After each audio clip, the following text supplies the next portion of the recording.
नमस्कार, मैं वीरेंद्र सिंह सूर्यवंशी। आज मुझे बहुत ही हर्ष हो रहा है कि हमारे बीच विक्रम विधानसभा से एक समाजसेवी, नेता के भी रूप में, सेवक के भी रूप में, क्योंकि ये विक्रम को बहुत ही बेहतर ढंग से लीड कर रहे हैं, विक्रम के गरीब जनता के साथ खड़े हैं, विक्रम के समस्याओं के साथ खड़े हैं। और मेरे लिए ये बहुत सौभाग्य की बात है कि कुमार गुड्डू जी, जो कि विक्रम विधानसभा से हैं और दिल्ली आए हैं, जैसे ही सियाराम सेना में हम लोगों को पता चला कि ऐसे कर्मठ व्यक्ति दिल्ली आए हुए हैं, तो हमने इनसे आग्रह किया कि आप जरूर आएं और ऐसे कर्मठ व्यक्ति को स्वागत करने में, उनके मान, अभिमान, स्वाभिमान को बढ़ाने में, उनके मनोबल को बढ़ाने में काफ़ी खुशी होगी। इन्होंने हमारे आग्रह को माना और ये यहाँ तक आए। तो आज सियाराम सेना की तरफ से इनका हम हार्दिक अभिनंदन करते हैं, इंद्रप्रस्थ की राजधानी, और बहुत बहुत स्वागत है आपको सियाराम सेना में। आपके इस अभिनंदन के लिए दिल से आभार और इस प्रेम के लिए वीरेंद्र भैया और आपके पूरे टीम को जी मैं शुभकामना देता हूं कि आपने मुझे अपने इस सेना में सम्मिलित किए हैं। बिल्कुल। मैं जो अपने सामाजिक कार्यों में जिन चीज़ों को करता हूं, वो एक इस बैनर के तले भी अब विक्रम विधानसभा में मैं इन चीज़ों को करने का प्रयास करूंगा। बहुत सुंदर, बहुत अच्छा लगा।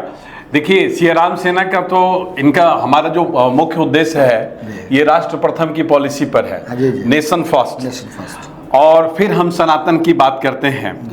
सनातन में, चूंकि हिंदुत्व और सनातन ऐसा है कि सनातन सबको लेकर के चलता है, वो सूर्य के किरण तक है, वो जैसे रोशनी देता है तो वो धर्म को नहीं देखता है कि कौन किस धर्म का है। लेकिन यह जरूर है कि भारत जैसे देश में, जहाँ सनातन का बीज डला हुआ है और यहाँ से हम अखंड भारत तक का सफ़र कर पाए हैं, और आप जिस धरती से हैं या हम भी उसी धरती से हैं जो अशोक की धरती है, जो कि अखंड भारत की बात करती है, तो ये बहुत सौभाग्य की बात है कि हम लोग बिहार से, दिल्ली में तो परचम लहरा ही रहे हैं, साथ साथ विदेश में भी लहरा रहे हैं। यह बहुत अफसोस है कि बिहार स्टेट जो है वो पीछे है, जबकि 28 स्टेट में से बिहार ही एक ऐसा स्टेट है जो अपने आप में संपूर्ण भारत है, कि बी से भारत होता है, आई से इंडिया होता है, एच से हिंदुस्तान होता है, ए से आर्यावर्त होता है और आर से रीवाखंड होता है। ये पूरे 28 स्टेट में, ये पूरे 28 स्टेट में एक बिहार ही ऐसा वर्ड है इंग्लिश का जो कि भारत के पांचों नामों को कवर करती है ना। तो लीडरशिप तो हमेशा रहा है, और गुड्डू जी जिस हिसाब से आप कार्य कर रहे हैं, जितना हमने आपको सोशल मीडिया के थ्रू, वहाँ के लोगों के थ्रू और कुछ न्यूज़ में, कुछ यूट्यूब में आपको हमेशा देखते रहते हैं, और जिस जुझारू ढंग से आप, खास तौर पे जो पिछड़ा वर्ग है, जो अंतिम व्यक्ति का जो आप लड़ाई लड़ रहे हैं, ये कहीं ना कहीं हम सभी के दिल को छू जाता है, क्योंकि सेवा का जो काम वही है कि जो गिरा हुआ है आप उसको उठाओ, है ना। तो उसके लिए आप प्रयासरत है। तो बहुत बहुत शुभकामनाएं और ढेर सारी बधाइयाँ। ईश्वर से ये प्रार्थना करेंगे आपकी मनोबल बढ़ी रहे, और बिल्कुल अशोक के भांति और चंद्रगुप्त मौर्य के शौर्य को लेकर के, वीर कुंवर सिंह का साहस को लेकर के आप विक्रम में विजयी भवः का सियाराम सेना से आपको शुभकामनाएं हैं, और साक्षात सियाराम सेना से आशीर्वाद है। इसको लेकर के आप आगे बढ़ें।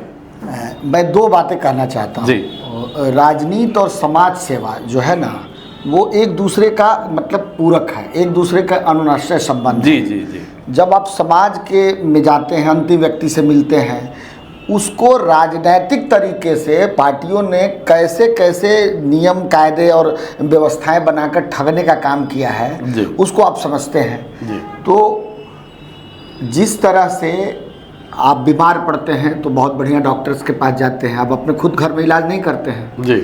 आप किसी तरह से लीगल प्रॉब्लम में पड़ते हैं तो बढ़िया वकील करते हैं। बिहार के साथ यही प्रॉब्लम हो गया है कि उसके राजनीतिक चीज़ों को आगे बढ़ाने के लिए जो गरीब, अशिक्षित, अनपढ़ लोग हैं जी, उनको उनके अधिकारों के लिए, उनके सम्मान के लिए, उनके बेहतरी के लिए, उनके जीवन को कैसे उत्कृष्ट बनाया जाए, इन सभी चीज़ों के लिए जो वो पॉलिटिकल रिप्रेजेंटेशन खोजता है ना, जी जी जी, वही खोजने का तरीका बिहार में गलत हो गया है जी। और इसी से वो दुर्दशा बिहार झेल रही है। तो हम लोग चाह रहे हैं कि पहले उस सामाजिक गतिविधियों को में उनको जागृत किया जाए कि वो नागरिक के तौर पे सोच डेवलप करें और अपना रिप्रेजेंटेशन सुनने में 5 किलो अनाज, 500 रुपये, दुर्गा पार्टीवाद, जातिवाद, धर्मवाद से अलग हटके जी जी, अपने गरीबी से निकलने के जो रास्ते हैं शिक्षा का, उसको वो प्रधानता दें।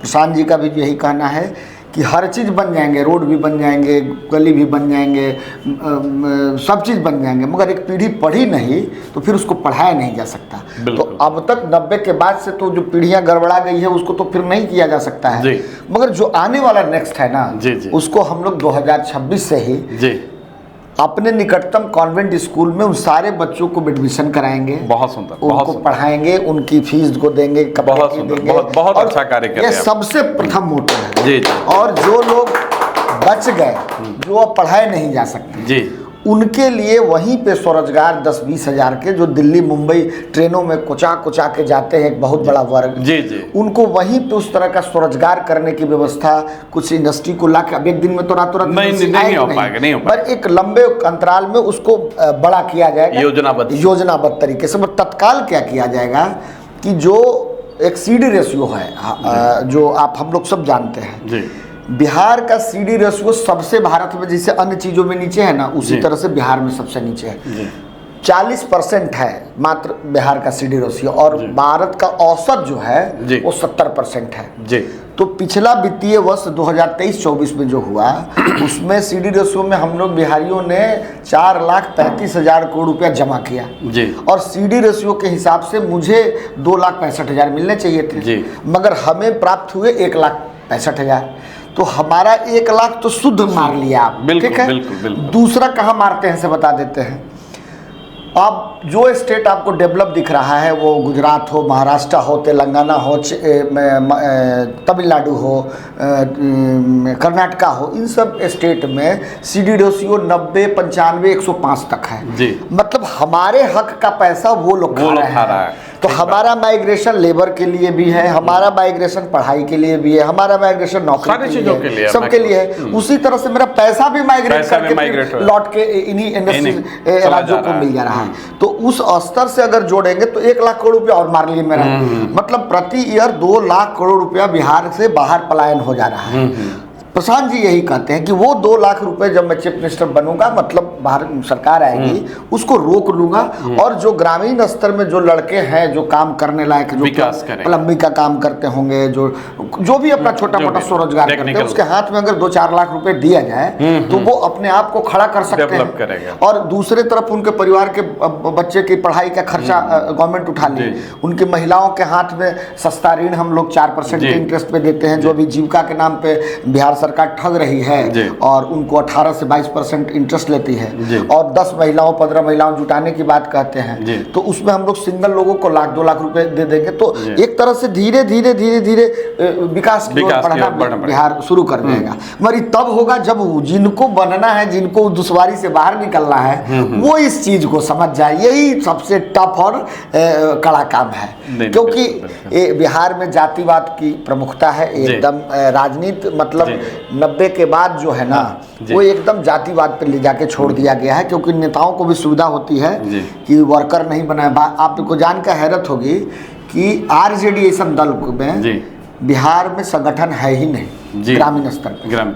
क्यों नहीं है? जो भी पार्टियां हैं जो जातिवादी पार्टियां करती हैं, वो चाहे सिद्धार्थ जी का हो, चाहे जीताराम मांझी, कोई संगठन नहीं है। वो जातीय वैसी व्यवस्था है राजनीति की कि वो जाति के नाम पे वोट बिल्कुल चला जाता है। तो इससे बाहर बिहार को निकालने का हम लोग प्रयास कर रहे हैं और आपका सहयोग सदैव। बिल्कुल हमारा सहयोग रहेगा। देखिए बिहार तो ऐसी धरती रही है कि जब जब धानानंद टाइप का जब कोई राजा बैठा है, चाहे वो मुख्यमंत्री के रूप में हो, किसी भी रूप में हो, वो धरती तब किसी न किसी चाणक्य को भेजी है एकदम। जी, और चंद्रगुप्त जैसे लोगों का निखार के बाहर हाँ, जो कि प्रतापी और जो अंतिम व्यक्ति के लिए जो लड़ाई लड़ते थे और बहुत ही वीर बहादुर और सम्राट थे, वो बड़े दिल वाले थे और उनका इतिहास रहा है जो अपने आप में शौर्य और गाथाओं से भरा हुआ है। तो हमेशा ये परिवर्तन होगा। मुझे ऐसा लगता है कि जनता जो है इस बार जवाब उनको जरूर देगी। आपको ढेर सारी शुभकामनाएं और सियाराम सेना की तरफ से हमारा एक बुक है ना। बहुत बहुत धन्यवाद। और ये आपके लिए। जी जी जी, मैं इसे ले जाऊंगा। और मैं कहना चाहता हूं अपने दोस्त मित्र जो अभी देख रहे हैं कि वीरेंद्र भैया एक चुनावी रणनीति का एक चलाते हैं, क्या नाम है उनका, चुनाव चाणक्य। वो बिहार में अब जल्दी से जल्दी वहाँ पे ऑफिस स्थापित करें और बिहार के उन्नत बनाने में आपकी भी बड़ी भूमिका होगी। हम लोग आशा करते हैं कि जनता को उन चीज़ों को समझाने में आपकी टीम का भी बड़ा योगदान होगा। नहीं, बिल्कुल वहाँ पे रहेंगे। जो बेहतर बिहार बनाने में आपका भी कंधा लगना चाहिए। नहीं, बिल्कुल। सियाराम सेना संगठन तो सियाराम सेना जी और चुनाव चाणक्य जी दोनों का पदार्पण आप 1 से 1.5 महीने में पटना की सियाराम सेना का बहुत सारे डिस्ट्रिक्ट में इनके सदस्य हैं सियाराम सेना के। बाकी जो चुनाव चाणक्य का मकसद वही है कि दीप वहीं जलाना है जहां अंधेरा कायम है ना। तो ये राजनीति में हम लोगों का पूरा प्रयास होगा कि अच्छे और भले कैंडिडेट को साथ दे जिनका मंसूबा साफ है ना। तो उसमें प्रयास रहेगा कि उनकी ओर से खड़े हो, जो बिहार के हित के लिए और वहाँ के लोगों के हित के लिए, चाहे वो रोटी रोजगार हो, व्यवसाय हो या चिकित्सा हो, अगर उसके लिए कोई अगर खड़ा है तो संगठन भी खड़ा है। और इसके साथ साथ चुनाव चाणक्य के रूप में बिल्कुल हम लोग हर नीति के साथ स्वागत है बिहार में आइए। और आप उस कालखंड में इस चीज़ को करने जा रहे हैं, सचमुच स्वर्णिम इतिहास लिखा जाएगा 2025 के लास्ट और 26 में जी। जो कि एक उस तरह की जो 67 से बिहार में एक गंदी राजनीति जो सिर्फ जातिवाद पे ले जाके खड़ी कर दी गई थी, उसके समापन का ये वक्त है 2025 लास्ट। और यहाँ से बिहार में एक राजनीति की अलग परिघा था और अलग सोच के साथ बिहार आगे बढ़ेंगे। इसकी शुभकामना हम चाहते हैं कि बिहार के लोगों को आप दें और जरूर आए और इस चीज़ नहीं बिल्कुल जरूर बिहार इलेक्शन में हम लोग रहेंगे। आपका बहुत बहुत आभार, बहुत धन्यवाद। और अपनत्व के लिए मतलब दिल में और शब्दों में वो तारतम्यता नहीं है जो मैं प्रदर्शित करूँ, मगर बहुत धन्यवाद आपका भी। आप ऐसे ही ऊर्जावान होकर के कार्य करते रहे। ठीक, चलिए, जय हिंद, जय भारत।